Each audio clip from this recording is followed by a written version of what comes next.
In fact एक और milestone हमने हासिल कर लिया है 26,000 के लेवल्स को जो छुआ है निफ्टी ने। ऊपरी लेवल से हल्की सी मुनाफा वसूली आई एम अज्यूमिंग एक्सपेक्टेड थी, क्योंकि 1000 पॉइंट का ये मूव 33 या 37 सेशंस में हमने अचीव किया। सवाल यही है, जब बाजार ऑल टाइम हाई पर ट्रेड कर रहा हो, कितने अग्रेसिव पोजीशन ली जा सकती है? पिछले 2-3 ट्रेडिंग सेशंस में हमने देखा है लगातार एफआईआईज की खरीदारी बड़ी है। ऐसे में रिटेल निवेशकों का रवैया क्या वही होना चाहिए, तेजी वाला, या फिर कुछ प्रॉफिट बुक कर ले?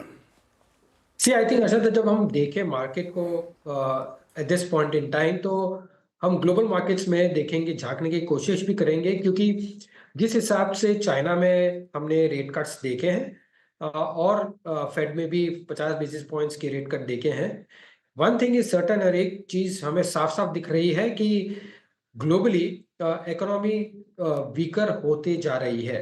सी in absence of weakening global economy, ऐसा तो नहीं है कि सेंट्रल बैंक्स जाके एक होड़ लगाए हुए हैं रेट काटने के लिए।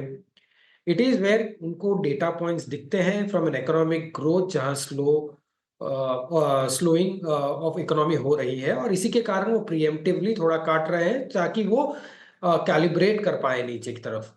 और जब ऐसा सिचुएशन है तो आई थिंक एक लार्जर थीम बन रही है ग्लोबल और डोमेस्टिक मार्केट्स के लिए, इज डोमेस्टिक वर्सेस ग्लोबल। हमें लगता है कि मार्केट्स में जब हम इस इस मुकाम पर हम देखते हैं तो डेफिनेटली एक थोड़ा केयरफुल होना ही चाहिए, प्योरली बिकॉज एक वैल्यूएशंस हमें हमेशा ध्यान में रखनी चाहिए। और उसी में अगर हम वैल्यूएशंस को मद्देनजर देखते हैं तो लार्जर थीम के हम डोमेस्टिक कंपनीज और डोमेस्टिक एक्सपोजर वाली कंपनीज को अहमियत देंगे as compared to those companies जिनके रेवेन्यू बाहर से आ रहे हो ऐसे। सो वो मीडियम टर्म के लिए ये थीम हम देख सकते हैं from a market stand point, but cautious होना जायज है at this point in time.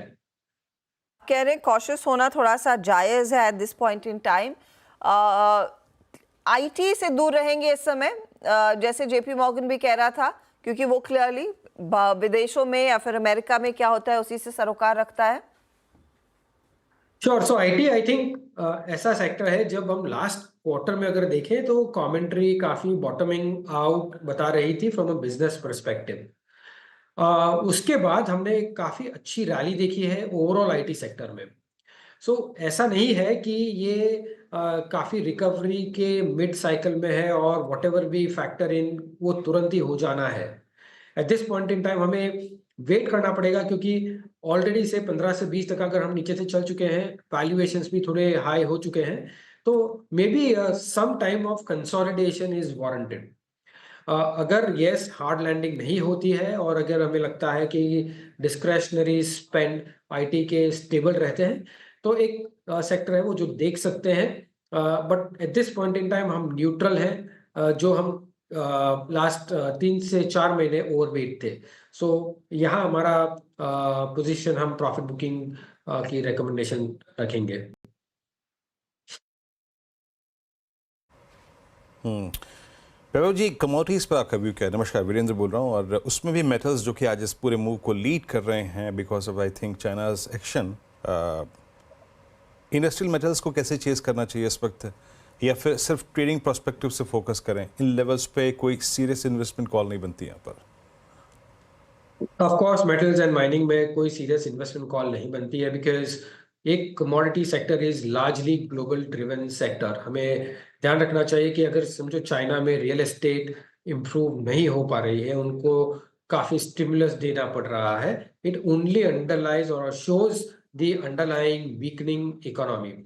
और उसी के दौरान हम ये भी देख रहे हैं कि वो because of their increasing production, I think वो डिफ्लेशन को एक्सपोर्ट कर रहे हैं। सो अगर हम देखें कि काफी लास्ट महीने में काफी कंपनीज ने ये मुद्दा भी उठाया है कि काफी डंपिंग हो रही है फ्रॉम स्टील परस्पेक्टिव, और there can be some measures which can be anticipated from the government कि वो डंपिंग को एटलीस्ट डिस्करेज करे।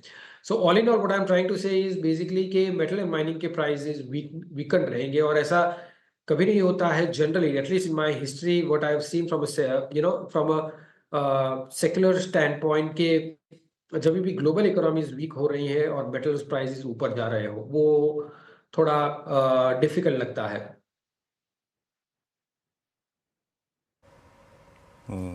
अच्छा वैभव जी, बाजार हमेशा डिफरेंशियल को प्ले करने में इच्छुक होता है और डिफरेंशियल्स को खोजता रहता है। लास्ट ईयर की बात है जब bank Nifty all time high पे था, पीएसयू बैंक्स डिलीवर कर रहे थे और प्राइवेट बैंक्स बैकफुट पे थे। बाजार उस डिफरेंशियल को प्ले करने की कोशिश कर रहा था, वो डिफरेंशियल प्ले हो भी गया। Now HDFC bank is at all time high, ICICI bank is all time high. अब पीएसयूज बैकफुट पे हैं, क्या पीएसयूज को पिक करना चाहिए? और जब ये तर्क मेरे जहन में आता है कि पीएसयूज को पिक करना चाहिए, तो पीएनबी का क्यूआईपी इशू थोड़ा सा आपको अलार्मिंग लगता है कि जनाब पैसा नहीं आ रहा है सिस्टम में, बैंकों के पास डिपॉजिट्स नहीं है। ऐसे में अगले 2-3 क्वार्टर्स में क्या एनआईएम्स की पिक्चर रखेंगे ये बैंक्स, उसको लेके बाजार थोड़ा दुविधापूर्ण था, इसलिए आज पीएनबी बैकफुट पे भी था। आपका टेक पीएसयूज को का चुनाव करने में इस वक्त आपका व्यू क्या है पीएसयू बैंक्स का चुनाव करने में? आई थिंक मेरे एक चीज वेरी क्लियरली ध्यान में रखनी चाहिए कि हमने लास्ट 1 से 2 साल के बीच में किस तरह से हमने मूवमेंट देखी है ओवरऑल बैंकिंग सेक्टर में। अगर हम देखें कि PSU bank on an overall basis से 0.5 बुक का प्रॉबेबली वन टाइम बुक हो गया है। एट द सेम टाइम जो प्राइवेट बैंक्स थी जो 2.5 टाइम 3 टाइम बुक चल रही थी वो लेस देन 2 टाइम्स बुक हो चुकी है। सो जो वैल्यूएशन डिफरेंशियल था between the PSU bank and private sector banks वो काफी कम हो चुका था। हालांकि द अंडरलाइंग एफिशिएंसीज हम अगर प्राइवेट बैंक्स की देखते हैं तो वो फार सुपीरियर है as compared to the PSU banks. हमें लगता है कि from a medium term perspective और जिस दौरान हमें ये भी लगता है कि अगर यहाँ से अगर एसेट साइकिल थोड़ी वीकनिंग की संभावना अगर हम देखते हैं, स्प्रेड्स को हम प्रेशर में देखते हैं और क्रेडिट ग्रोथ को भी हम प्रेशर में अगर देखते हैं, तो प्राइवेट बैंक्स एक ऐसा कंपोनेंट है जो हमें पीएसयू बैंक से बेहतर लगता है at least from a medium term perspective. So हमारा रुझान प्राइवेट बैंक्स की तरफ रहेगा। सो ऑन डिक्लाइंस ये एक सेगमेंट है कि हमें ध्यान रखना चाहिए। सबसे ज़्यादा चर्चा टेलीकॉम कंपनियों की खूब हो रही है, तो खासतौर से वो एजीआर मामले की वजह से, लेकिन टेलीकॉम एज ए स्पेस मौजूदा लेवल्स पर स्पेसिफिक टू भारती जो वैसे भी काफ़ी भाग चुका है और 1700 के ऊपर ट्रेड करता हुआ दिखाई दे रहा है, क्या अभी भी कुछ विंडो है बचा हुआ तेजी करने का इन वैल्यूएशंस पे? टेलीकॉम गिन के हम अगर देखें, टेलीकॉम सर्विस प्रोवाइडर्स को गिन के हम देखें तो काफ़ी लिमिटेड प्लेयर्स है इस सेगमेंट में। एट द सेम टाइम ये भी वेरी वेरी क्लियर है कि telecom as an opportunity from an Indian stand point काफ़ी लंबे अरसे तक बहुत ही बेहतरीन रह सकती है। अभी उस अपॉर्चुनिटी को जो भी companies in extreme good health रहेगी from a balance sheet perspective, it is very natural कि वो काफ़ी हद तक वो अपॉर्चुनिटी कैप्चर कर पाएंगी। सो ये सेक्टर में वाइल लॉन्गर टर्म बुलिशनेस रहेगी, जो भी कंपनियां वो कैप्चर करने में समर्थ रहेगी because of the balance sheet strength, उसी को हमें देखना चाहिए। बहुत बहुत शुक्रिया वैभव हमारे लिए समय निकालने के लिए। यहाँ पर कुछ अपॉर्चुनिटीज़ हैं लेकिन कुछ सावधान रहने की भी ज़रूरत इस तरह के मार्केट में जहाँ पर अच्छी खासी तेज़ी बनी हुई है। 26,000 से थोड़ा हल्का होकर अब आपको निफ्टी दिखाई देगा, लेकिन डीलिंग रूम में किन किन स्टॉक्स में सबसे ज़्यादा एक्शन बना है आज के इस हरकत के बीच, यतन हमारे साथ है बताने के लिए। यतन, गुड आफ्टरनून हर्षदा। देखिए, दो स्टॉक्स जो आज फोकस में है, सबसे पहले